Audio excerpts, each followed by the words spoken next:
Morada Noticias, una herramienta ciudadana para cuestionar el poder y recorrer la ciudad amada.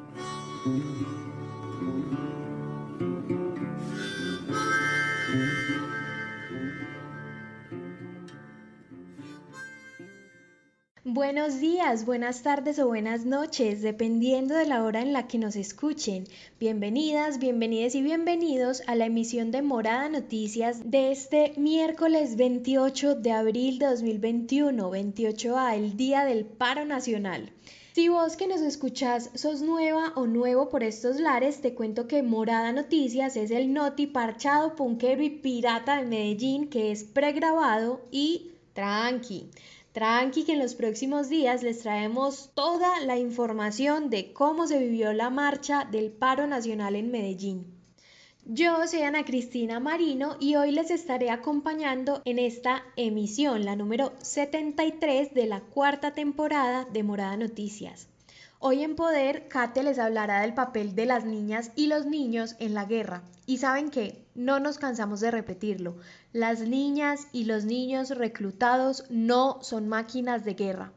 En Habitar llega la voz de Jason Agudelo para hablarnos de Carlos Pizarro. Ese por qué es que es famoso y por qué hablamos de él. Quédate y escucha. Hoy llega Camila Uribe del Centro de Estudios Casa de las Estrategias con su columna Conexión Académica en nuestra sección de opinión constante en Código Abierto, y en Placer Mafe les presenta a Gio Monte Adentro, un músico de Itagüí que hace unas canciones muy bacanas.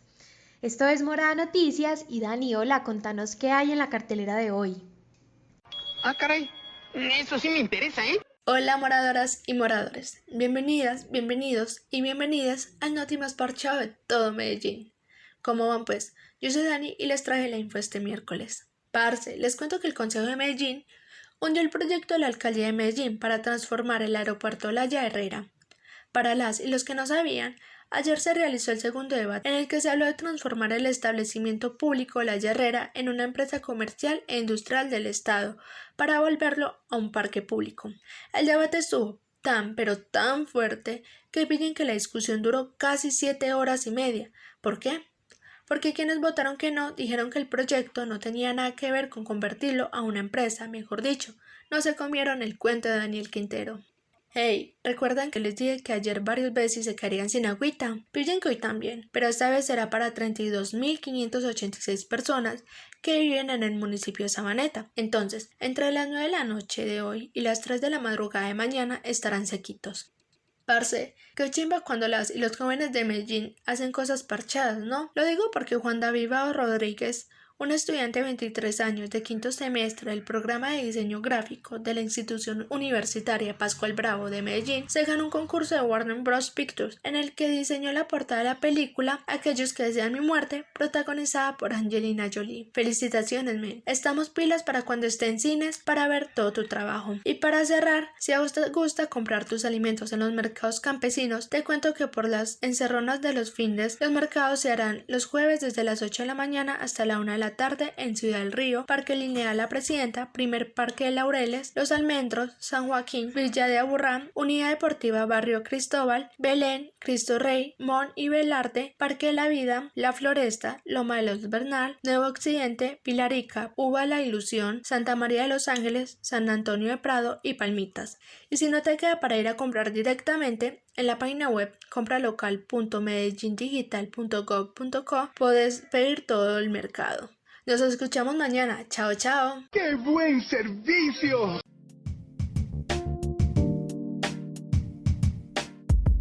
Un minuto de vida, porque nada justifica el homicidio. A esta ciudad lo que le hace falta es un minuto de vida, algún día, cada hora, con sus 60 minutos.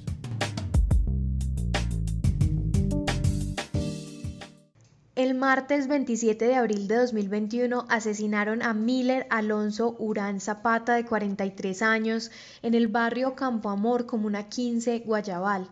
En lo que va del año ya son 124 vidas arrebatadas por la violencia homicida de Medellín, 124 ciudades posibles que no conoceremos. Por todas ellas y por Migue, nuestro editor de Ciudad asesinado en 2020, dedicamos un minuto de vida, porque nada justifica el homicidio.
Nos declaramos inconformes con el resultado del mundo. Revelamos la codicia de esta ciudad, sus atajos y sus formas de sacar ventaja. Entre las miles de problemáticas que existen en Colombia hay una a la que quienes mandan no le prestan la suficiente atención: el reclutamiento de niñas, niños y adolescentes. ¿Esto por qué se da? Kate, hola, contanos. Hola, hola Ana Cris, espero que todo ande bien. Un saludo muy especial también para todas y todos nuestros oyentes. Hoy les hablo de un tema que me deja con un sabor amargo. Me pregunto, ¿qué tan importante es la niñez para los poderosos? ¿Alguien quiere pensar en los niños, por favor? Porque mientras Diego Molano, el ministro de Defensa de Colombia, dice que las y los niños que hacen parte de los grupos armados son máquinas de guerra, y por eso no importa bombardearlos, asesinarlos, como pasó el 10 de marzo en el departamento de Guaviare. La Coalición contra la Vinculación de Niños, Niñas y Jóvenes al Conflicto Armado en Colombia, Coalico, alertó que en los primeros 5 meses del 2020, debido a la cuarentena total y el cierre de escuelas, se llevaron a la fuerza a 128 niñas, niños y adolescentes para que integraran las filas de esos grupos. No pues, que chimba, no cuidan la niñez y luego dicen que no son víctimas sino objetivos militares. Parce, son niñas, niños. Miren que según la Unidad para la Atención y la Reparación de Víctimas en Antioquia, entre el 2018 y 2020 reclutaron a 317 menores que tenían entre 7 y 15 años. ¿Qué puede hacer un niño o niña a sus 7 años? Jugar, ir al colegio, comer paleta, chocolatinas, aprender a montar en cicla. Ese es el deber ser. Pero en la historia de este país hay muchas realidades. Una de ellas, la de estos 317 chiques que reclutaron durante los últimos años, que ya usan uniformes de comandos, botas de caucho a su medida y cargan una pistola. Se les roban la infancia, les enseñan a no sentir dolor ni tristeza. Y ojo, no solo son cifras, son vidas, son niñas y niños que a corta edad dejan la educación por el adoctrinamiento, los juguetes por las armas. La guerra es su realidad. La vida pasa en la manigua, en los cambuches, rancheando, prestando guardia, patrullando, combatiendo, matando. En el monte se acostumbran o los acostumbran. Eso nos dice Carlos Alberto Arcila Valencia, abogado defensor de derechos humanos y director de la Corporación Humanitaria Justicia al Derecho. Un panorama muy difícil, muy complejo, porque muchos niños y jóvenes viven en lugares donde precisamente están las confrontaciones armadas de los actores que están en enfrentamiento por territorio, situación económica, por droga, por armas, y que pues esto afecta a los niños y pues vinculan a los niños y jóvenes al conflicto, los reclutan, los usan, los utilizan, que es un factor muy peligroso y que perjudica precisamente a todos los niños en su presente y su futuro. El rural, pues vemos cómo son más afectados pues los campesinos, los niños campesinos, pero también hemos visto que como también se vincula o se recluta o se utiliza jóvenes necesitados de las urbes. Entonces los combos, las estructuras los vinculan de las ciudades capitales y los llevan para el monte, con ilusiones de que van a tener mejores oportunidades, que les van a pagar, y en últimas les resultan vinculando al conflicto de manera obligada. Además, la guerra no reconoce género. Las niñas también son reclutadas, pero en este caso la situación puede ser peor. No solo las usan para que camellen disparando, patrullando, combatiendo, sino que también son víctimas de delitos sexuales. Panitas, pillen que según la Defensoría del Pueblo hay varios aspectos que hacen que las niñas, niños y adolescentes sean reclutados por grupos como el Clan del Golfo, las disidencias de las FARC o los caparros, por ejemplo, son del campo, pero sobre todo de territorios donde abundan los cultivos ilícitos y el oro. Además, la Defensoría también dice que fenómenos como el abandono, el maltrato infantil o la violencia intrafamiliar o sexual, la pérdida de seres queridos, hacen que las y los menores se sumen a esos grupos buscando protección. Para el abogado Carlos, el reclutamiento de menores es un fenómeno que no termina, porque el conflicto armado continúa y por ende hay grupos armados, unos de carácter político, otros de carácter delincuencial, que consideran que los niños, niñas y adolescentes son un elemento fundamental porque no existen políticas públicas de prevención del reclutamiento de menores, es decir, no hay una real preocupación por la juventud. Falta ser más agresivos en la oferta, ser más rápidos en la oportunidad de ofrecerle a los niños y jóvenes, porque pues los actores armados se aprovechan de la dinámica institucional, que tiene que tener un procedimiento especializado, que tiene que tener un trato más a la norma. En cambio, lo ilegal se va desde la no utilizar la norma. Entonces, yo creo que tiene que ser más ágil y más oportuno las oportunidades que llegan para los jóvenes y niños y las familias, brindándoles protección de manera integral. Si no, estos niños y estos jóvenes van a seguir siendo botines de guerra para las estructuras armadas, y que son muy precisamente las estructuras priorizan a los jóvenes y niños para la guerra, y que es lamentablemente vemos los bombardeos pues que han ocurrido en diferentes regiones, donde vemos que estas estructuras son niños y jóvenes, y que las víctimas cuando estos bombardeos son los niños. Y eso es una situación pues que la capacidad del Estado no ha llegado hasta el fondo para lograr prevenir, atender de manera inmediata a los jóvenes, lograr prevenir a que no lleguen y lograrlos sacar del conflicto también. Repitan conmigo, las niñas y los niños reclutados no son máquinas de guerra, porque moradoras y moradores, según lo que nos dice el abogado Carlos, para muchos menores en el país no hay otra opción diferente a la guerra, porque sus realidades son tan tenaces que un grupo les ofrece mejorar el futuro y obvio aceptan. Además, los territorios que fueron tradicionales de las FARC y en los cuales el Estado debería fortalecer y promover salud, educación, vivienda y trabajo, no lo hace, y eso ayuda al aumento en el reclutamiento de menores, especialmente campesinos, afrodescendientes o indígenas. Les dejo un dato, según la Defensoría, desde el año 2017 hasta hoy se emitieron 204 alertas tempranas, de las cuales en 161 identificaron riesgo de reclutamiento forzado, uso y utilización de niñas y niños en el conflicto armado, y hasta el momento no ven que se tomen medidas que disminuyan la participación de la niñez en la guerra y aumenten las escuelas. Entonces, ¿por qué llaman máquinas de guerra a las niñas, niños y adolescentes que les tocó participar en una guerra ajena cuando es el Estado el responsable de cuidarlas y cuidarlos? Ahí les dejo. Morada Noticias es una producción del colectivo Morada, Casa de las Estrategias, Latina Estéreo y Universo Centro. Este proyecto es parcialmente financiado por la Inter-American Foundation, pero podemos crecer más. Envía tus historias al WhatsApp 350-666-8436. Comparte nuestro contenido o escríbenos a noticias@morada.co si te gustaría sumarte a nuestros patrocinadores. Habitamos la ciudad en movimiento, a las otras personas, a la propia vida, porque solo se puede amar lo que se habita. Carlos Pizarro, el M-19, la Constitución del 91. ¿Te suena? Si no, no hay lío, porque aquí en Morada te contamos. Jay, hola, hola.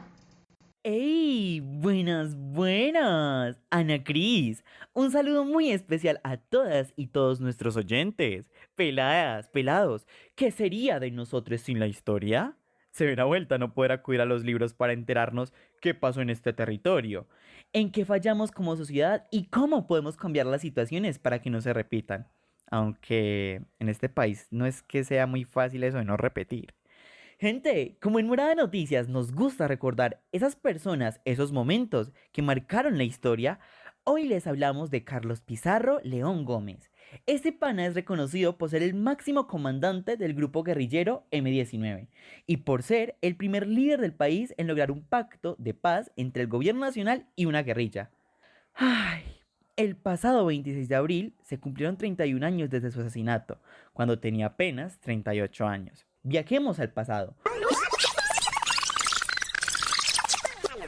¡Rebobinemos! En el año de 1971, Pizarro, angustiado por las desigualdades sociales, se unió a uno de los movimientos estudiantiles de las universidades y apoyó la reapertura de la U Nacional, que estuvo cerrada por un tiempo. En ese mismo año, la Universidad Javeriana, que era donde él estudiaba, le negó la posibilidad de continuar, como la ven pues, debido a su participación en los movimientos revolucionarios, por lo que terminó sus estudios en la Nacho y se convirtió en activista político. Pillen que este man se metió a la Juventud Comunista Colombiana, la JUCO, y de ahí lo mandaron a hacer servicios sociales a las zonas de violencia en 1973.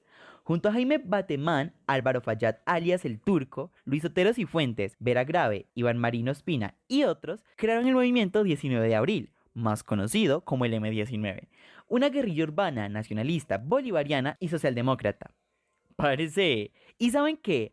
A ese man lo capturaron el 14 de septiembre del 79, durante el gobierno del presidente Julio César Turbay, por todo lo del tema del M-19. De ahí se lo llevaron para Cimitarra, donde le hicieron preguntas y una investigación. Y luego derechito para la Picota, la cárcel de Bogotá, en la que estuvo detenido por 3 años, después de ser juzgado junto con más de 150 integrantes del grupo armado por el Consejo Verbal de Guerra. Moradores, en el 82, Carlos Pizarro y unos 1.200 más quedaron libres, tras aprobarse la ley de amnistía, o sea, por delitos que no dan cárcel, ya que su condena era por rebelión. Este pana insistió mucho en un acuerdo de paz con el gobierno, y en marzo del 1990 se firmó el pacto cuando Virgilio Barco era presidente. Tras la firma del acuerdo, el grupo armado M-19 se convirtió en un partido político, llamado Alianza Democrática M-19. Y en él, Carlos Pizarro propuso una política enfocada en la democracia, en la tolerancia y el respeto a que todos pensemos diferente. Por eso la democracia.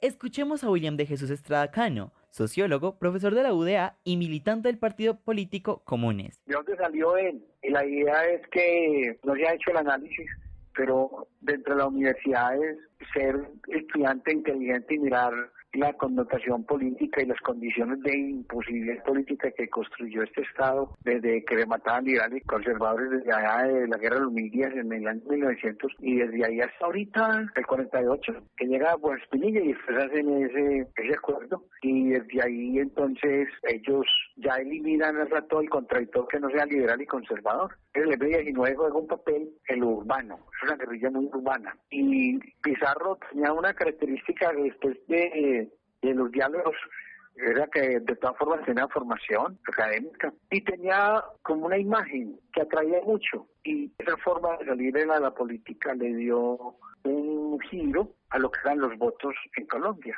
O sea que había una oportunidad de tener un gobierno populista, decimos, de un gobierno que vota por un personaje, pero aquí mostraron esa posibilidad porque lo asesinaron, porque él les iba a ganar las elecciones, sobrado. Tenemos la posibilidad de partir en dos la historia de Colombia con un solo objetivo, unir a los colombianos. Ofrecemos algo elemental, simple y sencillo, que la vida no sea asesinada en primavera. Pillen pues, en marzo de 1990, Carlos Pizarro se lanzó como candidato a las elecciones a la alcaldía de Bogotá, quedó de tercero. Después, se presentó como candidato presidencial para el periodo del 90 al 94. Su campaña tenía como lema, entre todos cambiaremos la historia de Colombia, palabra que sí. Pizarro, como nos dice William, pudo haber ganado esas elecciones. Tenía mucha gente, Colombia quería y aspiraba un cambio. Pero el 26 de abril de 1990, esa ilusión se fue cuando lo asesinaron. A pesar de los esfuerzos realizados por un equipo multidisciplinario de la Caja, a cargo de cirujanos generales, cirujanos neurocirujanos, anestesiólogos, oftalmólogos, médicos de la unidad de cuidado intensivo y demás equipo de la Caja, fue imposible salvarle la vida y falleció 1 hora más tarde.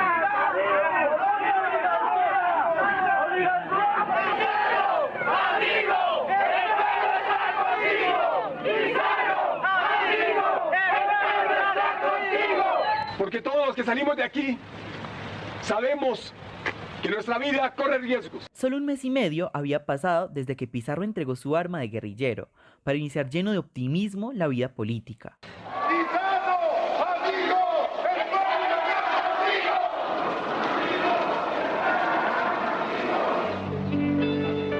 contigo! Yo tengo más miedo a fracasar en este empeño de construir la paz que morirme como individuo. A Pizarro lo asesinaron en un avión mientras viajaba a Barranquilla, donde iniciaría su campaña presidencial por la región Caribe. Hay una estructura en Colombia que puede ser de herencia desde la época de la colonia y que en cierta forma no se ha debatido en el escenario, y la gente que ha escrito sobre esa estructura militarista que no ha tenido que gobernar, sino que pone gente a gobernar. Esos son los que tienen la estructura. Porque mire que la muerte de Pizarro, que lo maten a uno dentro de un avión y que sea un joven de Medellín, en la escuela militar de bachillerato, y eso no lo han tenido mucho, pero el muchacho es entrenado desde ahí mismo de esa estructura del ejército, y todo lo que ha desaparecido del ejército lo han tenido que desaparecer por la corrupción y la podredumbre que se ha convertido en ese instrumento de inteligencia política militar, como fue el DAS, como fue el G2. Sí, pues son organismos al servicio de gobernantes que asesinan al contradictor, eliminan al contradictor político, no con en el espacio de las ideas, de lo filosófico, nada, lo eliminan directamente. Evidentemente en Colombia sí eliminan al que piensa diferente, porque con Pizarro fueron 3 los candidatos presidenciales asesinados en 8 meses: Luis Carlos Garán, del Partido Liberal, Bernardo Jaramillo, de la Unión Patriótica, y Pizarro, que son 3 pruebas contundentes de que en Colombia la democracia es solo una palabra, porque lo mismo pasa en este momento con las y los desmovilizados de la guerrilla de las FARC. Desde el 2016 que se firmó el acuerdo de paz hasta hoy, son más de 300 los asesinados. Ellos matan al que es superior en lo político ideológico de ellos. Hay que irlos hablando en el Consejo, en la Asamblea, en el Senado, son táparos, con el perdón de los caballos. Un líder comunitario, un indígena, un negro, un campesino, con esa sabiduría es capaz de desplazar ese discurso. Entonces, ¿qué hacen? Lo eliminan. ¿Por qué? Porque son inferiores política y ideológicamente. Y la comunidad, desde José Antonio Galán, mujer, 1789 creo que sí, movimiento social. El sujeto histórico en América Latina ha sido el movimiento social. Y por eso lo golpean.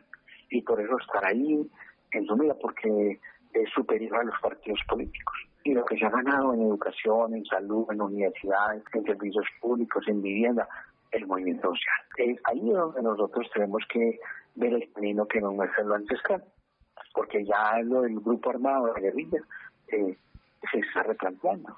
¿Por qué? Porque no podemos trabajar donde el Estado es mucho más superior que cualquiera. ¿Y por qué es importante hablar de Pizarro?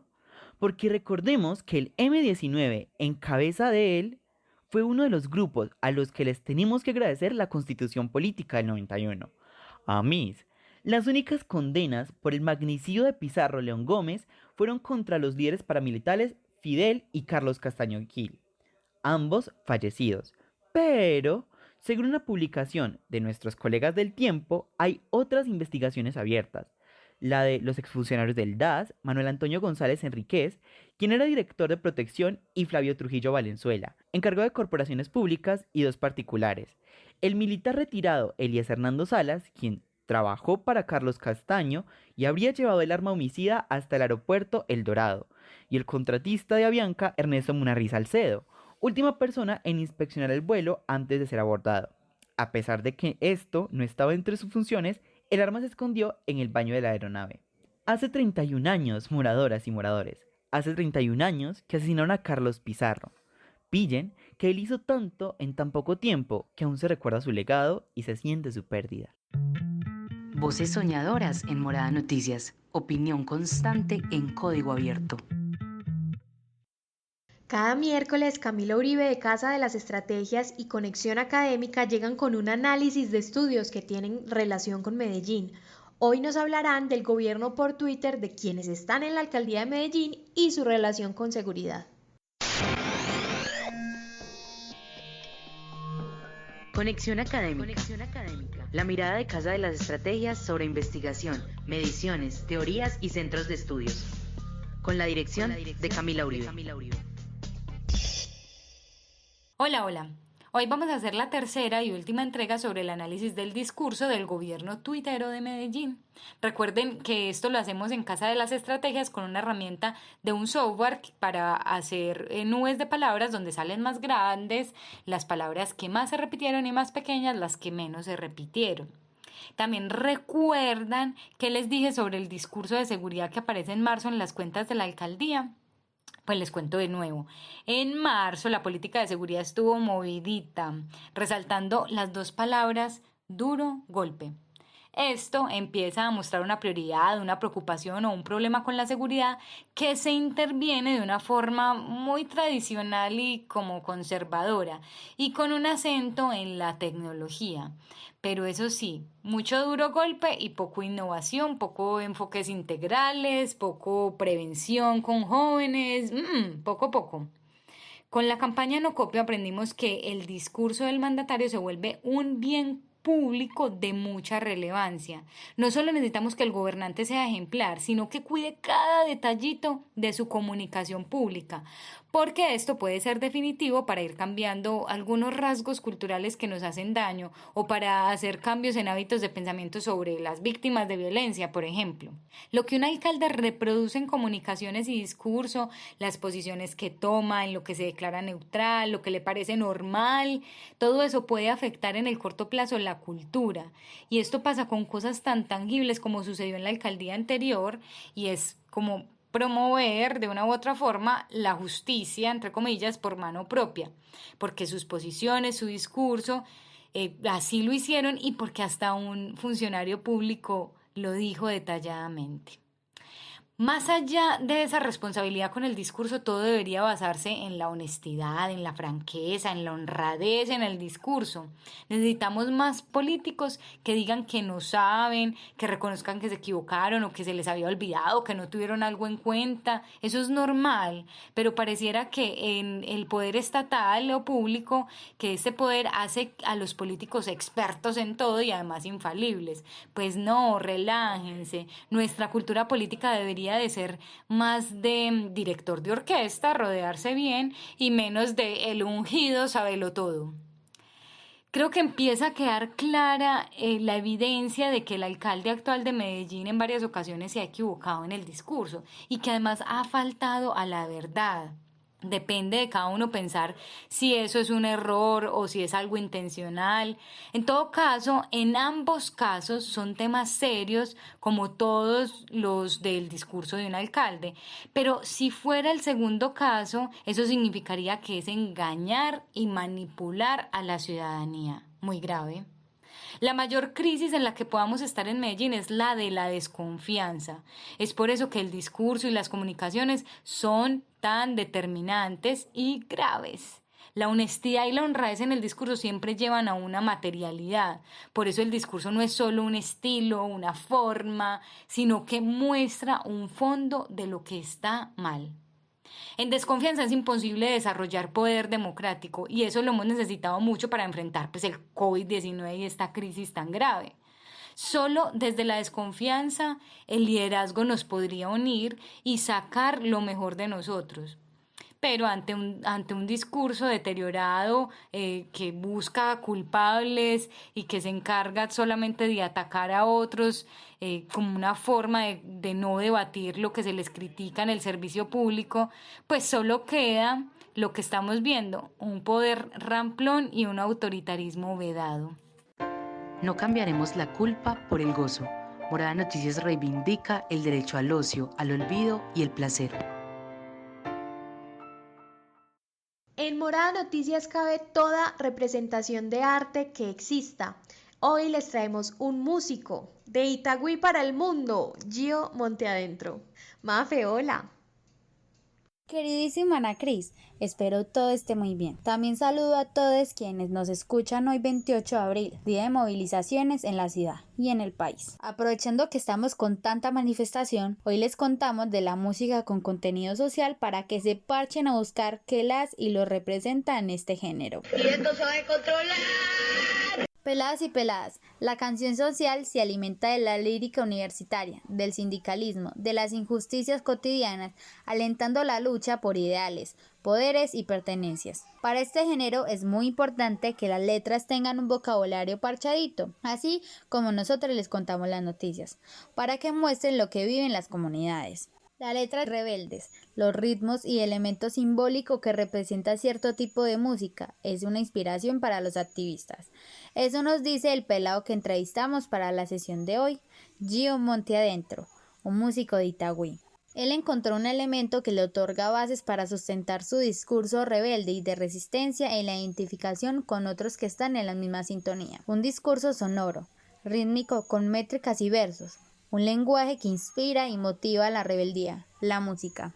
Escuchemos. Yo empecé pues escuchando rap. Inicialmente uno no se fijaba mucho como en el fondo de las letras y esto, sino que era un poco más de diversión simplemente, ¿cierto? Entonces el tiempo lo empieza a llevar a uno por ciertos caminos y en su momento empecé a estudiar mi carrera como politólogo en la Universidad de Antioquia y allí pues empieza uno como a darse cuenta de muchas realidades que antes no se daba cuenta. Entonces creo yo que la universidad es uno de los principales motivos por los cuales me incliné para hacer este tipo de letras, porque indudablemente pues que mi carrera me sirvió demasiado para poder llenar de contenido las canciones y poder tener como unas bases reales para escribir y no estar pues como redundando ni pasando por encima de las cosas. Para Gio Monteadentro, las letras de un tema tienen que hablar de esperanza, de amor y entendimiento, pero también de violencia e intolerancia, porque eso es lo que se vive en muchos territorios de la ciudad y en el país. También afirma que el reggae, el rock, el ska y la trova son géneros musicales que los estudiantes activistas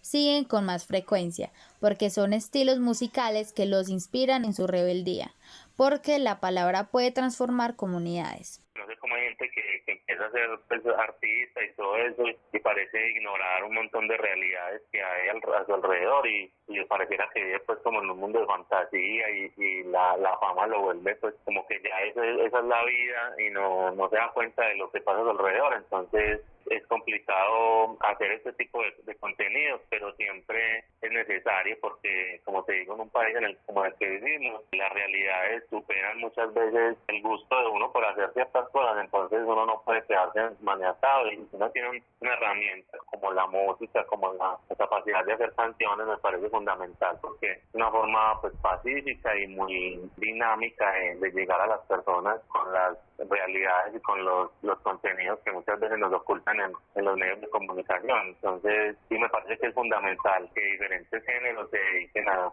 este tipo de contenidos para que a través de la música podamos llegar más fácilmente a que la gente comprenda ciertas realidades que muchas veces se vuelven muy técnicas o complejas para analizar desde el escritorio, y que la música puede ser una herramienta muy importante para que se llegue a más personas. Las letras que escribe Gio tienen un deseo de cambio. Por eso siempre buscan historias, conocer diferentes realidades sociales caminando la ciudad para poder escribir. Para él, la música es parte fundamental en su formación política. En 2020 sí, con 14 canciones, 8 de ellas son las que he subido a YouTube. Y bueno, ahí hay rap, reggae y dancehall. Y pues siempre con contenido social, más que otras, pero esa es la línea constante. Y bueno, la verdad es que a mí, por ejemplo, hay una canción que digamos que me llena mucho y es por el hecho de que tuvo que ver mucho con mi carrera y con mi trabajo de grado. Entonces, el trabajo de grado mío es sobre la gentrificación, que es un fenómeno pues bastante presente acá en la ciudad de Medellín, en el Valle de Aburrá y bueno, y en todo Colombia, pero obviamente yo me enfoqué más acá en lo local y es un fenómeno que tiene que ver con el desplazamiento pues arbitrario de personas de ciertos territorios en los cuales luego construyen por lo general centros comerciales o viviendas pues, de alto estrato y hay una serie de violaciones a los derechos de esas personas que vivían allí, entonces es bastante complejo y se evidencia bastante. Y sobre ese tema es una canción que se llama Gentrificación y tiene que ver con eso. Compañeros, según Gio, la música es una especie de diálogo y de marco común entre los activistas. Los ritmos, los temas, las formas de actuar y vestir, las letras, todo ello es un lenguaje compartido, que reafirma constantemente su cultura y también se convierte en un elemento de formación política a través de procesos de identificación. Amis, para este parcero es importante escribir temas que dibujen la vida cotidiana de las clases trabajadoras en los entornos urbanos.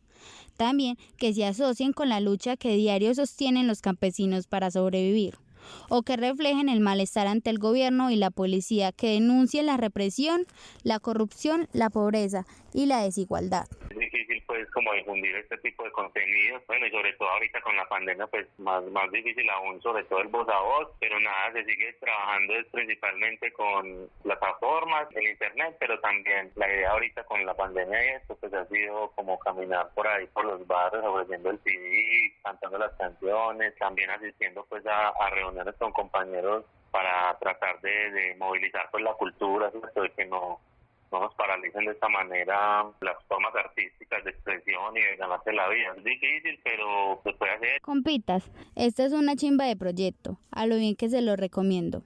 A este parcero lo mueven mucho los temas sociales, por eso escribe canciones re bacanas y súper tesas. Me despido y los dejo con Gio, para que lo busquen y se parchen a escuchar sus canciones. La invitación siempre es a seguir tratando de usar el arte como medio de comunicación y sobre todo de visualización de las realidades. La idea es que más allá de los géneros y todo podamos tener un punto de encuentro en términos de realidades de la situación que se vive y no dejarla pasar por encima y no seguir sirviendo tanto pues como esa maquinaria que finalmente nos damos cuenta que solo beneficia a unos pocos y que a la hora de la verdad, imagínate pues a la hora por ejemplo de una cosa como esta que es la pandemia, más aún se evidencia pues que cuando ellos se quieran salvar se salvan y listo. Entonces para poderme encontrar pues en Facebook estoy como Gio Monte Adentro, música social, YouTube Gio Monte Adentro, ahí hace poco también lancé un video, entonces sí, ahí serían como las plataformas que estoy manejando en este momento. Moradoras y moradores, gracias por escucharnos y por hacer parte de la familia Morada. Nuestros micrófonos siempre están abiertos para ustedes y para los temas que quieren que investiguemos o que hablemos. Nos pueden escribir al 350-666-8436, ese es nuestro WhatsApp y ahí nos pueden contar todo. También les recordamos que esta emisión la convertimos en un podcast que subimos a nuestras plataformas. Nos encontramos como Morada Noticias en Twitter y en Spotify, en YouTube como Morada Estéreo, en Facebook como Morada Medellín y en TikTok como Morada Med 1. Feliz resto de día, nos escuchamos mañana y como hoy en Placer les presentamos a un músico, les dejamos con su arte. Gentrificación de Gio Monte Adentro. Esta es la canción del día, patrocinada por Ciudad Frecuencia.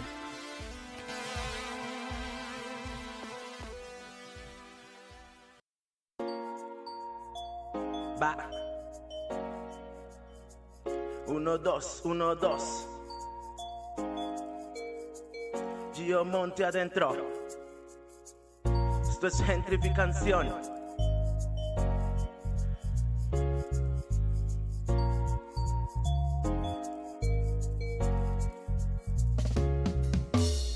Desde hace tiempo me pregunto aquí qué pasa. Los edificios reemplazaron a las casas, pero esas cosas ya no son para las masas. El desarrollo que prometen nos arrasa. Desolación con el abuso del poder. Es la ocasión para juntarse y no ceder al atropello hacia los barrios populares. Pasa que en Colombia, en Medellín y otros lugares, políticas neoliberales dejan mares de tristeza. Al acabose este mundo está de cabeza. Prometen progresos y castillos de cristal y en la vida real es desarrollo desigual.